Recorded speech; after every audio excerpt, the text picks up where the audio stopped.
yo soy Natalia Rodríguez Priego y soy redactora en Penguin Random House.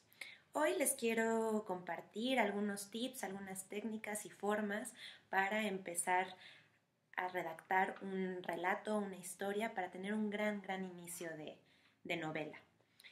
Seguramente cuando van a alguna librería, lo primero que les atrae de un libro pues será su portada, por supuesto el nombre de la obra, del autor o de la autora. Continuarán leyendo el texto de contra para saber un poco de qué va, y si esto los atrapa, lo siguiente seguramente será abrir el libro, hojearlo y leer la primera página o el primer párrafo, la primera línea de dicha obra. Este momento es crucial porque de él depende si ustedes quieren continuar con la lectura y seguir sumergiéndose en ella. Así que el primer tip que les puedo dar cuando escriben es ponerse en los zapatos de los lectores. Un escritor ante todo tiene que ser un buen lector y tener este instinto y esta empatía hacia sus lectores y hacia consigo mismo. Cómo le gustaría contarse a sí mismo una historia y cómo le gustaría que se la contaran para seguir con ella. Les voy a compartir la primera frase con la que inicia este libro que se llama Escrito en el cuerpo, una novela que a mí me encanta de Jeanette Winterson. Y empieza así. ¿Por qué la pérdida es la medida del amor? Esta es una frase muy cortita, pero con muchísima fuerza, muy contundente, que por supuesto dices, bueno, ¿y qué pasa? Quiero continuar leyendo. Lo interesante de esta línea es que en ella condensa Jeanette Winterson la promesa de lo que vendrá después en el libro, de qué va a tratar el libro, del tema, por supuesto, del tono, del ritmo, del ambiente.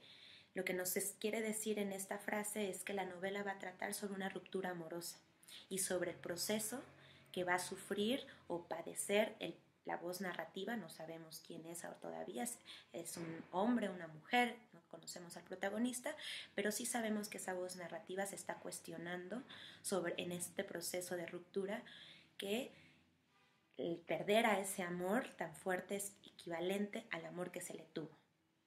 Y todo eso en una sola línea. Este inicio es ejemplo de cómo se inicia con alguna frase, una fuerte o poderosa o una reflexión que invita a hacernos preguntas como lectores para querer resolverlas en el transcurso de la lectura. Otro buen ejemplo de este inicio es el de Orgullo y Prejuicio de Jane Austen, que empieza con una frase contundente, con una afirmación que va así. Es una verdad mundialmente reconocida que un hombre soltero, poseedor de una gran fortuna, necesita una esposa. Nos genera muchas preguntas. ¿Será una verdad absoluta, una verdad mundialmente conocida? Quizás en la época en que Jane Austen escribió Orgullo y Prejuicio, sí, pero ¿y por qué? ¿Y por qué un hombre soltero necesita una esposa? ¿Será la voz narrativa esa esposa o será ese el hombre soltero? En fin, este inicio nos genera preguntas que promueven querer conocer más sobre la obra.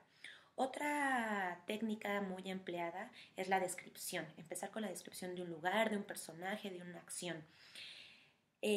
Pero quisiera matizar esta técnica porque la descripción, su clave para ser exitosa es no tanto la cantidad, sino la calidad. Es decir, a veces se comete el error en una descripción de utilizar muchísimas palabras para abarcar la totalidad de esa descripción y eso no necesariamente es exitoso. Es decir, tenemos que elegir las palabras adecuadas, exactas y precisas que comuniquen ese ambiente que queremos describir a nuestros lectores. Por ejemplo, en un lugar de La Mancha, de cuyo nombre no quiero acordarme, no ha mucho tiempo que vivía un hidalgo de los de lanza en astillero, adarga antigua, rocín flaco y galgo corredor. Por supuesto, el inicio clásico de El Quijote de la Mancha, que todos conocemos, que incluso nos sabemos de memoria, es un buen ejemplo de cómo iniciar una novela con una descripción. En este caso, la voz narrativa nos está diciendo que va a hablar de un lugar que se llama La Mancha, pero que no se quiere acordar. ¿Por qué no se quiere acordar? Una pregunta que nos invita a querer responder. Y se ve obligado esta voz narrativa a acordarse de ese lugar para contarnos una historia de un personaje bastante simpático, que también levanta preguntas, ¿no? Otro ejemplo es Historia de dos ciudades. El inicio de esta novela de Charles Dickens va así. Era el mejor de los tiempos, era el peor de los tiempos, era la edad de la sabiduría y también de la locura, la época de las creencias y de la incredulidad, la era de la luz y de las tinieblas, la primavera de la esperanza y el invierno de la desesperación. Para mí este inicio es universal y clásico porque bien podríamos aplicarlo a nuestra época que estamos ahorita viviendo, que es una época de incertidumbre, pero que también es una época en la que estamos aprovechando todos los avances tecnológicos y científicos que tenemos para seguirnos comunicando a la distancia a pesar de esta circunstancia. Entonces, este inicio es universal porque es aplicable a muchísimos momentos históricos, incluso al de ahorita que estamos viviendo. Otra forma muy buena de empezar es iniciar con un hecho disruptivo, es decir, algo que impacte al lector de entrada y que lo enganche y no lo deje ir. Por ejemplo, les voy a leer un inicio de un cuento de Juan José Millás que se encuentra en Cuentos de adúlteros desorientados. El adúltero estaba desnudando a su amante cuando vio que ésta llevaba un juego de ropa interior idéntico a uno de su mujer. Así que se le quitaron las ganas y se sentó en el borde de la cama. Este inicio nos genera 1.000.000 de dudas, de preguntas y de morbo, por supuesto, de quién es ese amante, por qué le está poniendo los cuernos a su esposa, en fin. Y los siguientes dos ejemplos son de novelas ya clásicas que inician con esta técnica, conmocionar al lector y confrontarlo desde la primera línea. Al despertar Gregorio Samsa una mañana tras un sueño intranquilo, se encontró sobre su cama convertido en un monstruoso insecto. Este, por supuesto, es el inicio de la metamorfosis de Franz Kafka, en el que el protagonista simplemente se despierta y es un bicho. La historia ya la conocemos, pero es un inicio fabuloso que simplemente no nos deja, no nos suelta y nos invita a continuar leyendo. También está el de Pedro Páramo, por supuesto, que nos identificamos muchísimo por ser una de las novelas mexicanas más importantes. Y dice, vine a Comala porque me dijeron que acá vivía mi padre, un tal Pedro Páramo.